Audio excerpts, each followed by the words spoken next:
It was supposed to be just another busy afternoon at the city bus terminal.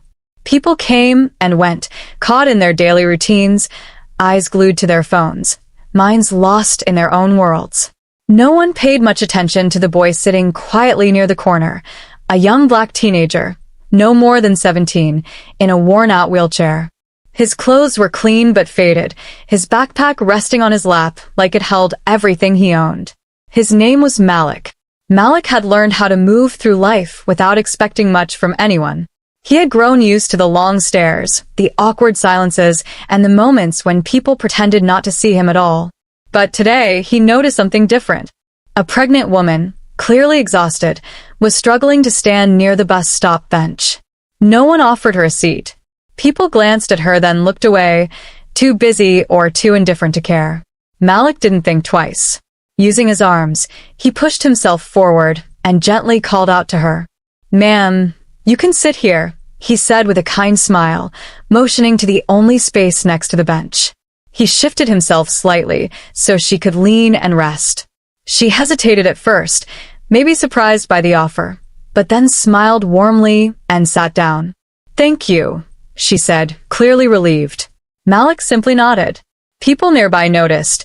A few even smiled, but no one said anything more. The woman, still catching her breath, looked over at Malik. "You didn't have to do that," she said softly.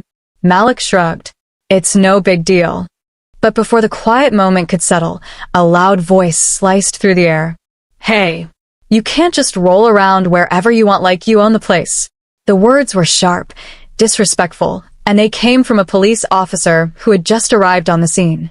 Officer Trent was tall, loud, and clearly used to being in control. His gaze landed on Malik with a mix of suspicion and arrogance. "You causing trouble here, kid?" he asked, walking closer with slow, intimidating steps. Malik looked up, confused. "No, sir. "I was just helping." "I don't care what you were doing," the officer snapped, interrupting him. "You don't belong here if you're going to block the walkway." The woman tried to speak up. He wasn't blocking anything. He actually helped. "I didn't ask you, ma'am," the officer said, cutting her off too. People began to stare. A few pulled out their phones, but no one stepped in. Malik's face turned pale. His hands tightened on his wheels. He wasn't new to being judged, but this was different. The officer was mocking him, making comments under his breath about kids these days playing hero and acting out to get attention. But Malik stayed calm. He didn't argue. He didn't shout. He just sat there, breathing slowly, quietly taking it, because that's what life had taught him to do. Until a sleek black SUV pulled up right at the curb. The door swung open, and a man in a sharp black suit stepped out, tall, calm, and with a presence that made people move without being asked. He looked around, spotted Malik, then turned his eyes to Officer Trent.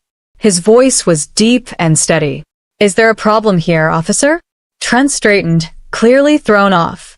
"Who are you?" The man pulled out a badge without saying another word. It gleamed in the sunlight. "FBI. I'm his father." The crowd gasped. Even the officer took a step back. Malik's face softened with relief, just slightly. But the tension didn't break. The woman who had taken the seat looked from Malik to the suited man, eyes wide. Then, almost nervously, she reached into her coat pocket and pulled out a small folded note. She handed it to Malik with trembling hands. He looked down, confused. Slowly, he opened the note. What was written inside would change everything. But just as he began to read, the sound of a second siren echoed in the distance, drawing closer. Malik held the note in his hands like it was something fragile, something sacred. His eyes scanned the handwriting slowly, his lips moving just a little as he read. The woman watched him carefully, her hands folded tightly in her lap. She looked nervous, almost regretful, like maybe she hadn't expected this moment to arrive so soon, or maybe she hadn't expected to go through with it at all. The FBI agent, still standing tall beside Malik, turned his eyes toward her. His expression was unreadable, but his silence spoke volumes. He hadn't said anything else after revealing who he was. He just stood there, one hand in his pocket, the other resting near his belt. The way he carried himself made it clear. He wasn't just a father. He was trained, disciplined, watchful. Malik looked up from the note, his brows drawn close. Is this real? He asked the woman. His voice was quiet, like he was trying not to let it crack. She didn't answer right away. Instead, she looked down at her lap. Yes, she whispered after a moment. It's real. Before anything else could be said, the second siren grew louder, and a marked police car pulled into the terminal's side entrance. Another officer stepped out, this one older, calmer. He had a clipboard in one hand, a radio in the other. He scanned the crowd, spotted the situation immediately, and walked over briskly. Trent, he said in a firm tone.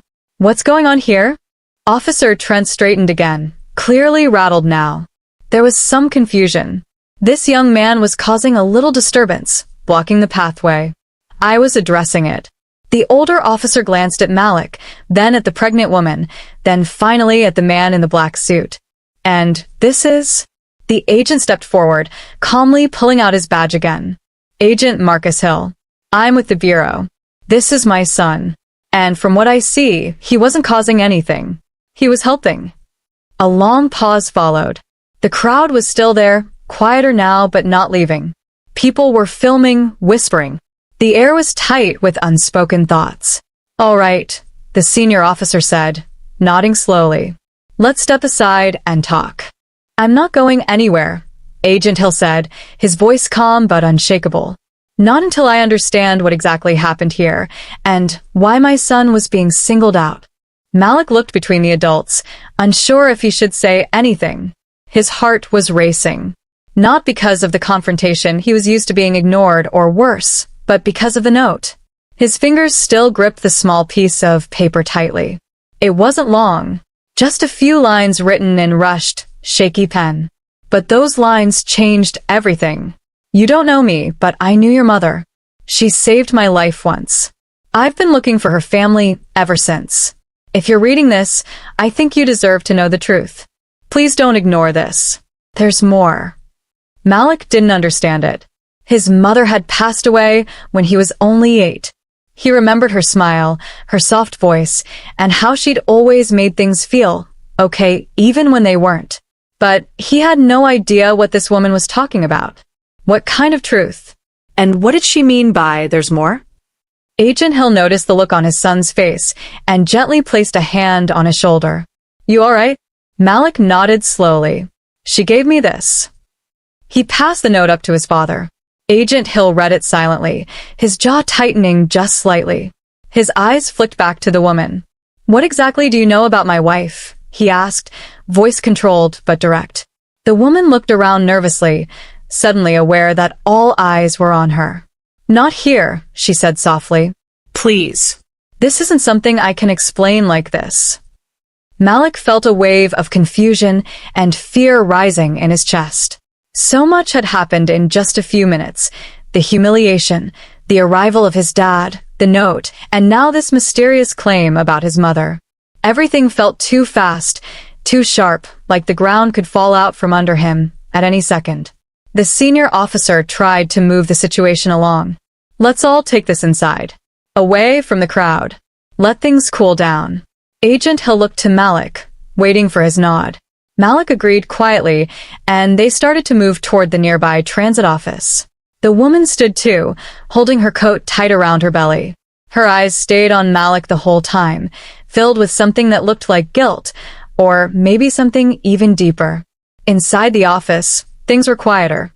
The windows muffled the street noise, and the hum of an old vending machine filled the silence. They all sat, except for Agent Hill, who remained standing. The woman sat across from Malik, her hands resting on her stomach as if drawing strength from the new life growing inside her. My name's Claire, she said finally, her voice steadying. A long time ago, when I was in real trouble, your mom helped me. I didn't know her well, but what she did for me, it saved my life. She never asked for anything in return. She just helped. Malik watched her carefully. What kind of trouble? Claire shook her head. I can't talk about that yet. Not here. But I need you to trust that I'm not lying. I only just recognized you because of your last name and your eyes. You look like her. Agent Hill narrowed his eyes slightly. Why now? Why give him this note like that? In public. I didn't plan to, she admitted. I saw him help me. And it just hit me. It was like watching a piece of her again. I thought maybe it was a sign. Agent Hill crossed his arms. We don't believe in signs. We believe in facts. Evidence. Claire nodded. Then I'll give you that. I have something I've kept for years. It belonged to her. I didn't know how to find you before. I only recently started digging again. She paused, then looked at Malik. But the way you helped me today, that's what your mom would have done. And it gave me the courage to finally say something. Malik didn't know what to feel.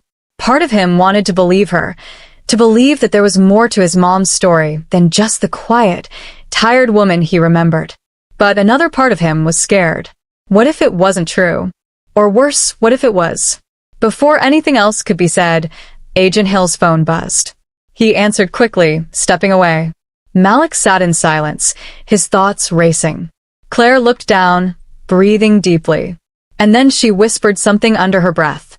I think someone's still looking for me. Malik turned sharply toward her. What? She looked up at him, her eyes wide. I've been getting followed. For weeks. I didn't think they knew who I was, but if they saw me hand you that note. She didn't finish the sentence. Agent Hill returned, his expression unreadable. We need to go, he said, his tone shifting. Now. Malik looked at him. What's going on? His father glanced at the door, then at Claire. There's a black van parked outside. Unmarked. It showed up right after we walked in. The room fell silent again. And outside, through the frosted glass, shadows began to move. Malik could feel the chill crawling up his spine. He looked out the window, trying to make out the shape of the van through the frost. It was parked just far enough to avoid suspicion, but close enough to watch. The engine was still running. No one had stepped out, but the tension in the room tightened like a knot being pulled tighter with every second that passed. Agent Hill stayed near the door, his eyes fixed on the glass. They're not just watching, he muttered. They're waiting. Claire gripped the edge of the table. I told you, she said, her voice trembling. Someone's been tracking me. I started getting strange phone calls a few weeks ago. Then I noticed the same car behind me more than once. I thought maybe I was being paranoid, but now. Agent Hill cut in. You should have reported it. I didn't know who to trust, she replied, her voice cracking a little. And if they knew I was talking to the bureau. Malik glanced between them, still trying to make sense of everything. Who are they? He asked. Why would anyone be following you? Because of my mom?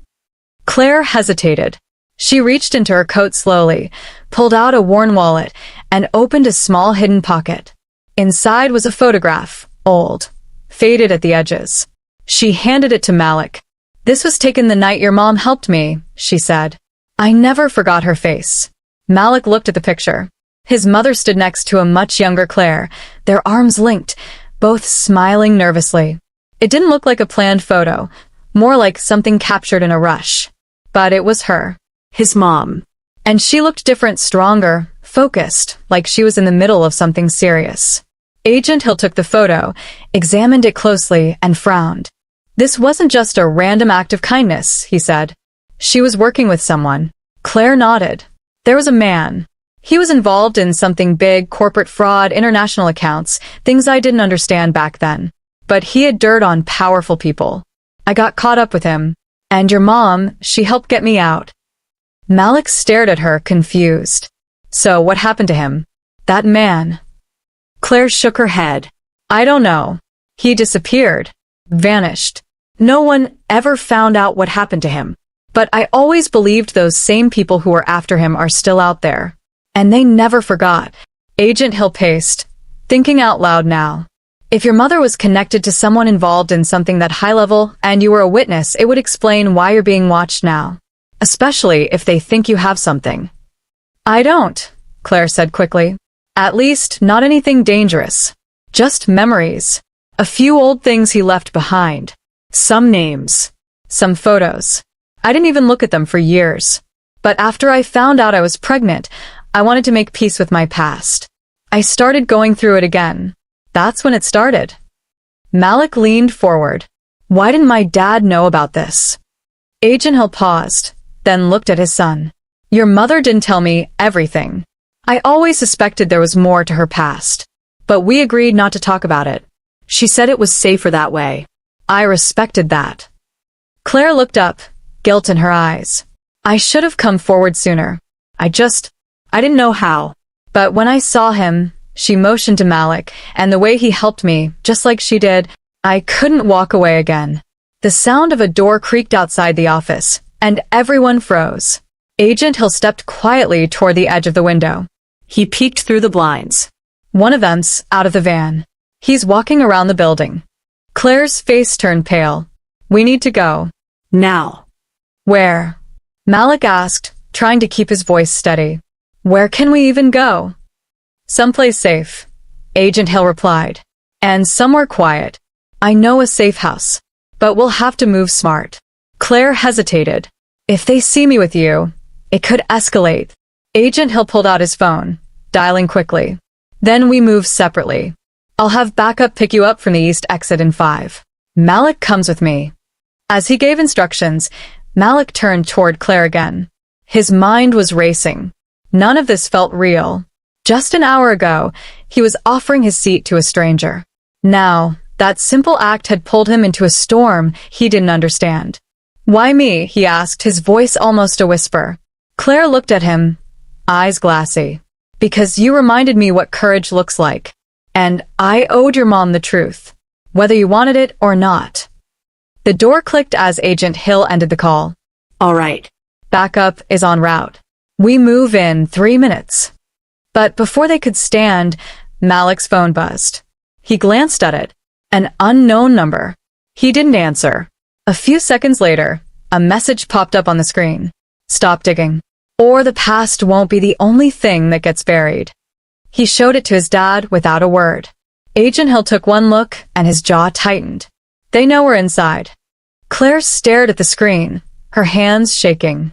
We're not dealing with street thugs, Agent Hill muttered. Whoever's behind this has resources. Surveillance. Maybe even someone on the inside. Malik's chest felt tight. His thoughts were spinning, but one thing was clear. The truth about his mother, about what she had done, wasn't buried after all.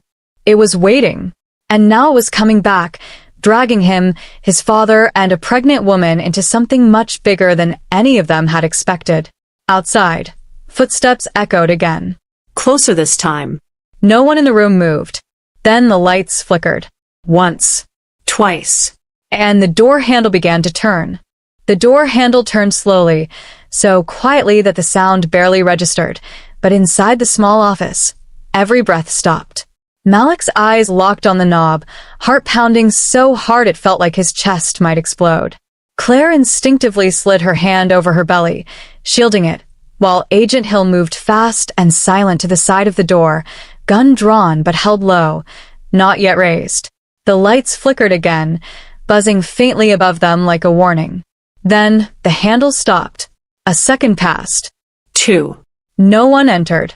Agent Hill motioned with his hand for Claire and Malik to stay low. He inched toward the door, pressed his ear against it. The hallway outside was dead silent. Too silent. No movement, no voices. Just the sound of Malik's shaky breath and the hum of the vending machine. Then came a different sound, something tapping the window, softly. 3 knocks. Malik turned his head fast. Through the sliver in the blinds, a figure stood by the glass, dressed in black, face partially covered. He didn't try to open the window. He didn't move. He just stood there, holding something up. It was a phone. And on its screen, a photo of Claire, taken just minutes ago, in the terminal. Claire gasped. They're sending a message, she whispered. They want us to know how close they are. Agent Hill moved to the window, staying low, trying to see the angle of the figure's stance. But by the time he got a clear view, the man was gone. They're testing us, Hill said quietly. They're watching how we react, seeing if we'll panic. I already am, Claire admitted, her voice trembling. Malik turned to her. What do they want? If they already have photos, if they're tracking us, why haven't they just done something? Because they're looking for something, Hill answered. Something Claire has. Or something she knows. Claire swallowed hard, glancing down at her purse. I didn't think it mattered. But there's a flash drive. It was given to me a long time ago. I never even opened it. I thought it was dead weight. Maybe just insurance. I've been carrying it for years. Where is it now? Hill asked. Her face turned pale. In my apartment. In a box. I didn't bring it. Malik looked between the two of them, panic starting to creep into his throat. So, they're not just following us. They're waiting for us to lead them to it. Claire nodded slowly. They don't want attention. They want control. Quiet control. If something goes public, they lose. So they push just enough. Threaten. Corner. But they won't strike. Not yet. Not unless they have to. Which means we still have time, Hill said. But not much.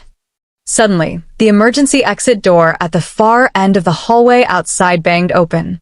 Heavy boots echoed off the tile floor. 2 pairs, maybe 3. Quick, organized steps. Not random. Trained. Agent Hill turned to Claire. Listen carefully. There's a service tunnel behind this office. It leads to the underground parking garage. It's old, not on any modern blueprint. We used it once during a training exercise. We're going out that way. Malik helped Claire to her feet as Agent Hill pulled open a hidden access panel in the back wall. Dust fell from the edges. Behind it, a narrow, dark corridor stretched forward like a passage from another time. Cold air rushed out, and the faint sound of dripping water echoed through the tunnel. As they entered, Hill reached back and pulled the panel shut. Just as it clicked back into place, the main office door burst open. They heard voices, low, firm, commanding. Then footsteps. Searching. Inside the tunnel, Malik reached out and took Claire's hand, guiding her through the dark.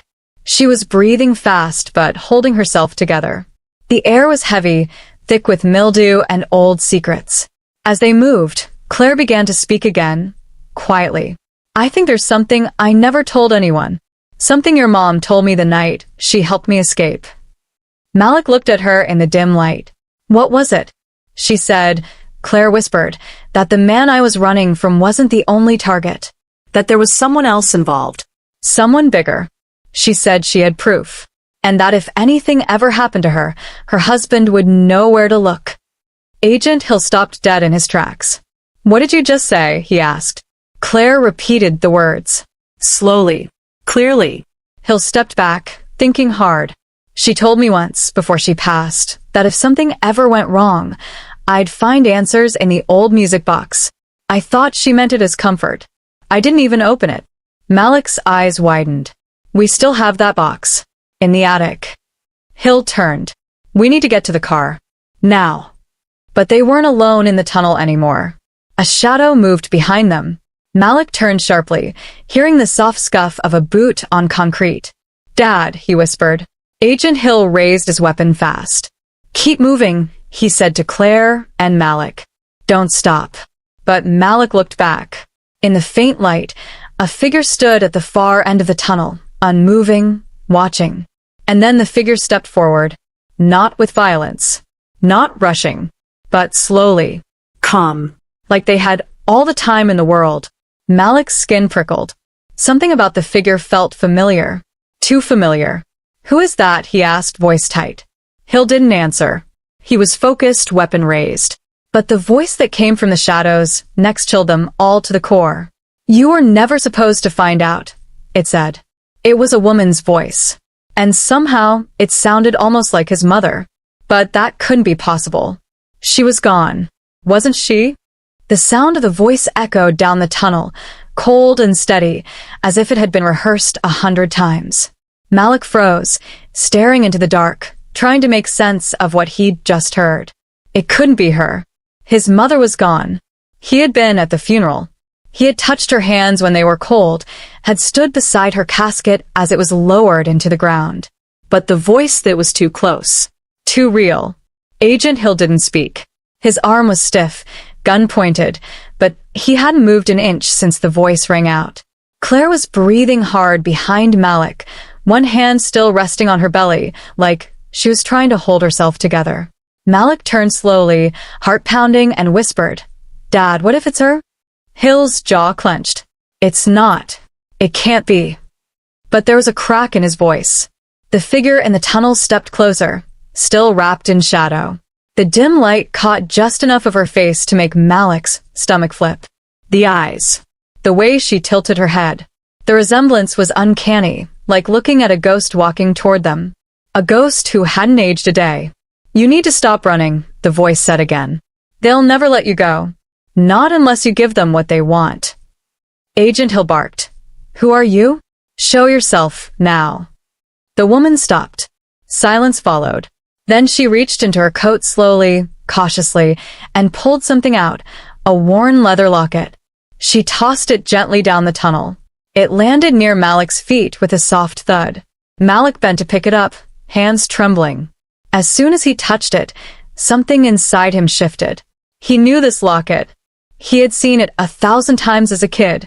It belonged to his mom. Inside, folded neatly, was a photo, a very old one, of his mom, smiling, holding him as a baby. The back had a handwritten note, "For when the truth comes for you."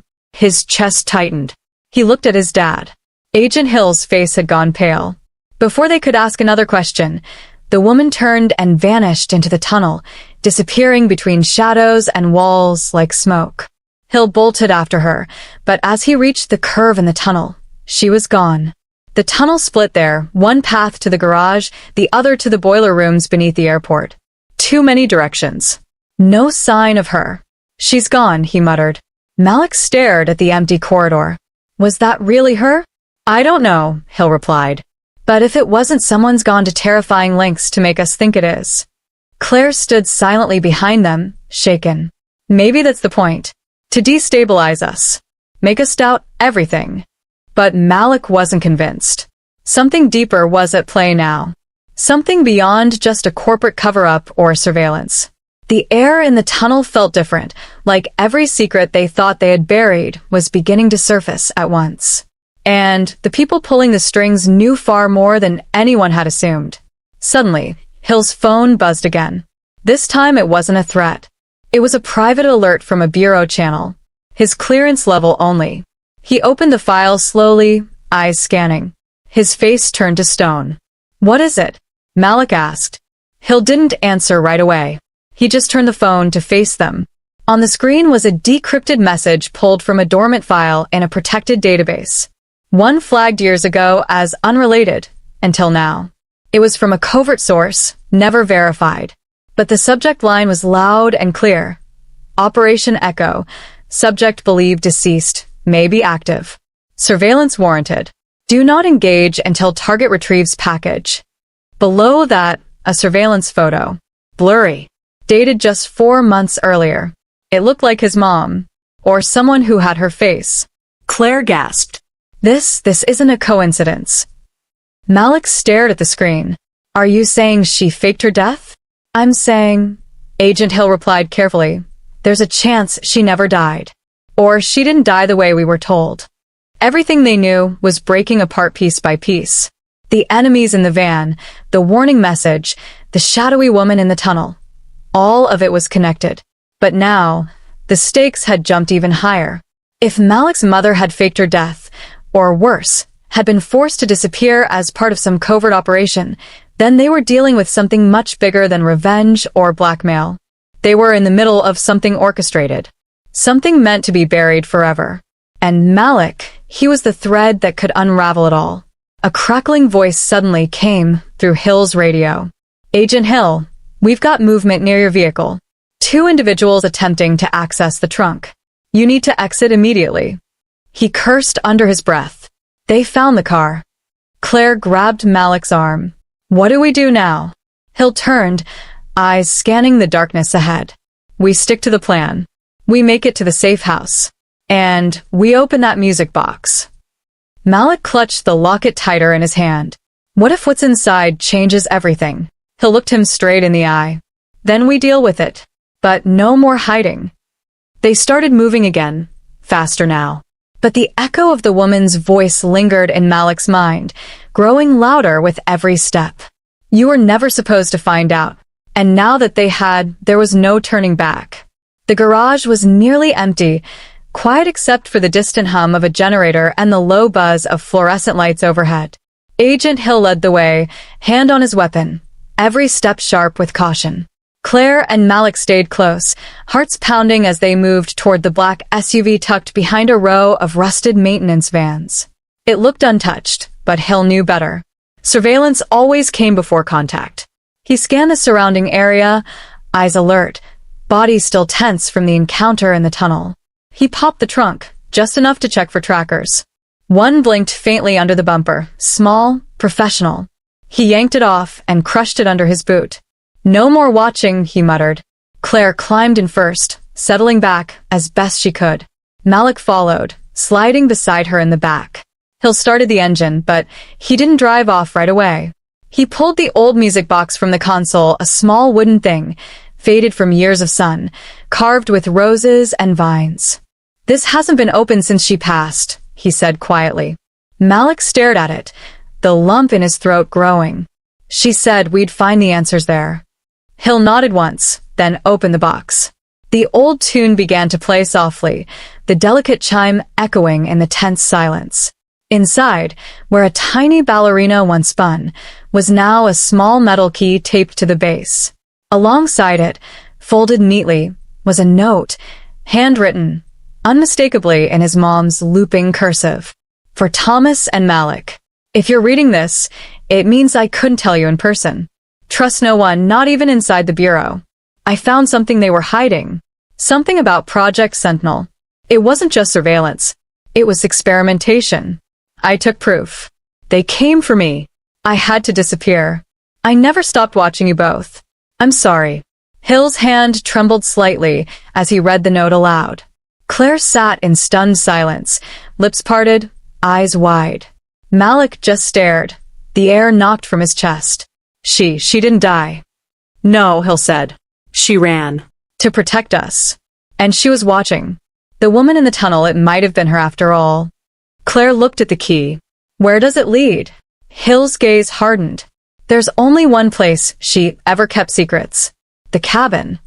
They drove for hours, leaving the city far behind. Twisting roads led them to a clearing deep in the woods. The old cabin stood still and weathered, its windows dark, the porch half collapsed from age. Malik had only been there once as a child, barely remembered it. But the air around it felt charged now, heavy with memories and truth waiting to be found. Hill unlocked the door and pushed it open slowly. Inside was quiet, filled with dust and forgotten time. He moved straight to the fireplace, where behind the mantel, a small hidden panel was carved into the stone. He inserted the key. The lock clicked. Inside was a metal box. Hill opened it slowly. Papers. Photos. A flash drive. Government memos stamped classified. Images of subjects wired to machines. A letter with Malik's name on it. He picked it up, hands shaking, and read silently. His eyes filled with something Malik had never seen in his father before. Fear. "She didn't just run," Hill said finally. "She exposed them. And this flash drive, it proves everything. Project Sentinel wasn't just watching civilians. It was testing neuromodulation, brain manipulation. They tried it on veterans, on kids. And when your mother tried to stop it, they silenced her." Claire looked stunned. "Why you? Why your family?" "Because she worked on it. She was part of the original project until she realized what they were really doing." Malik's head spun. "So all of this, the cop mocking me, the woman on the train, the chase, it was never random." "No," Hill said. "It was all about keeping this buried." Suddenly, headlights lit the trees outside. A vehicle pulled up, dark, no plates. Hill's face changed. "They found us." He handed Malik the flash drive. "Listen to me. If anything happens to me, you get this to the press. The right people. This can't disappear again." The door slammed open. 3 men stormed in, armed, silent, cold. But before Hill could raise his weapon, a figure appeared behind them. A woman. She stepped into the light. Malik couldn't breathe. It was her. His mother. Older. Paler. A scar across her cheek. But her eyes were the same. She didn't speak right away. She just looked at them. At Hill, at Malik, and then finally said, "I told you never to open the box unless you were ready." Hill stepped back. "We thought you were dead. I had to be, she said. They made it clear. If I didn't vanish, they'd kill you both. But I never stopped watching. The armed men didn't move. They weren't here to hurt her. They were with her. Claire's voice broke the silence. Why come back now? Because they're going to release it, she said. The final phase. The version that doesn't need wires. The one that works through signal. If we don't stop them now, it's over. Malik held out the flash drive. This is enough. She looked at him, sadness in her eyes. It's a start, but it's only half the truth. What's the other half? He asked. She looked at him, then at Hill, and said something no one expected. You were part of the trials, Malik. When you were a baby. That's why they've been following you. You're the only one who survived. Malik's heart stopped. He didn't speak. He couldn't. Everything went quiet. Outside, another car pulled up. But it didn't belong to the enemy. It was press. News fans. She smiled faintly. I leaked it all an hour ago. We're not running anymore. The truth was out. But nothing would ever be the same again. For a moment, no one moved. The trees rustled outside, and the quiet hum of approaching media vans grew louder in the distance. Malik stood frozen in the middle of the cabin, the flash drive still in his hand, its weight now heavier than ever. Everything he thought he knew, his past, his mother's death, even his own childhood, had been flipped upside down in a matter of hours. The truth wasn't just shocking. It was personal. Deeply, painfully personal. His mother, Serena, took a slow step toward him. Her voice softened. I wanted to tell you so many times. But every time I tried, someone got too close. I couldn't risk them finding you. You were just a baby when they used you in those trials. You were the only one who didn't suffer side effects. They called you a success. I called it inhumane. Malik's throat was tight. So my whole life they've been watching me? Waiting for what? Some signal. She nodded. Your brain patterns, your reaction to frequency, it all became part of their next phase. They thought you were the key. That if they could replicate your resistance, they could roll it out on a larger scale. But they never managed to control you. And once I ran, they lost access. Agent Hill stood beside her now, his jaw clenched but his eyes softening. Why didn't you tell me? Serena looked at him for a long time. Because I knew if I did, you'd come looking for me. And they would have followed. I left to keep both of you safe. Claire leaned on the cabin wall, her hand still resting protectively on her belly. So this was all planned? The officer on the train, the van, the woman pretending to be you, everything? Serena sighed. They wanted to scare Malik. To force him into isolation, make him easier to monitor or extract. But I've been one step ahead of them this whole time. It was only a matter of time before they acted. Outside, the vans came to a stop. Journalists climbed out with cameras, unsure of what they were walking into. Malik saw a few familiar faces, people his dad had worked with at the bureau, now reporters, some who owed favors, some who still believed in the truth. This was it. The moment his mother had spent years preparing for. Agent Hill walked outside first. I'll handle them. Let them know we'll give a statement. But we need a moment. As he disappeared into the light, Serena placed a hand on Malik's shoulder. I'm sorry for everything. For missing birthdays. For not being there when you needed a mother most. But this moment, we're taking back everything they stole from us. Malik nodded slowly. I believe you. I need time to process all this. You will, she said gently. But first, we have to finish it. Later that night, in a secure bureau office that Hill still had access to, they uploaded everything from the flash drive. The files contained research logs, video recordings of unauthorized tests, secret meeting transcripts, and the names of government officials and corporate scientists who had tried to bury it all. Hill had used his old clearance to ensure the files were transferred securely, directly to investigative journalists and whistleblower protection networks. Within hours, the news broke. Leaked documents reveal covert human experimentation program. Government and tech ties under fire. The headline screamed. Mother who faked death to protect son comes forward with evidence. Malik watched the news unfold in silence, his fingers gripping the armrest. Social media exploded. Public outrage surged. Lawsuits were filed.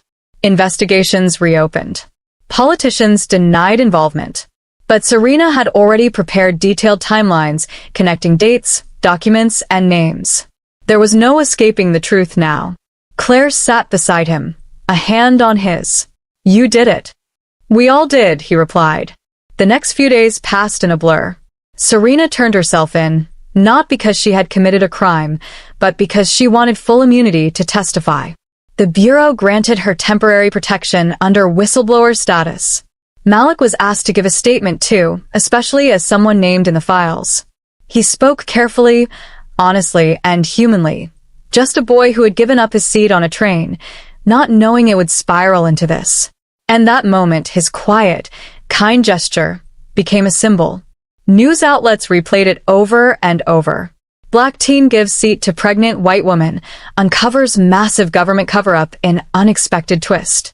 The clip of him being mocked on the train by the officer was also part of the narrative.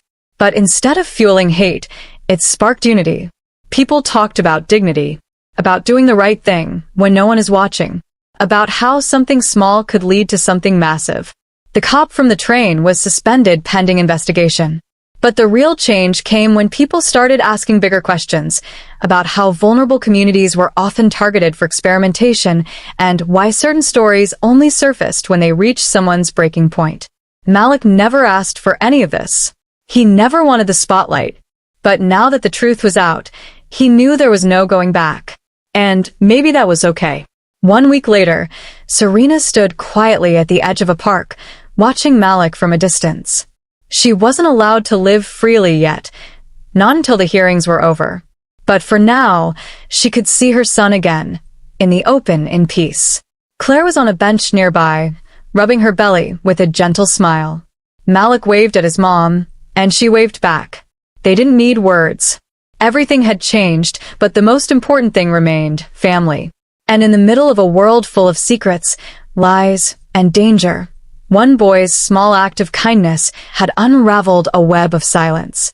He hadn't known it then, but the moment he gave up his seat, he wasn't just helping a stranger. He was stepping into a story far bigger than himself. And somehow, despite everything, he helped rewrite the ending.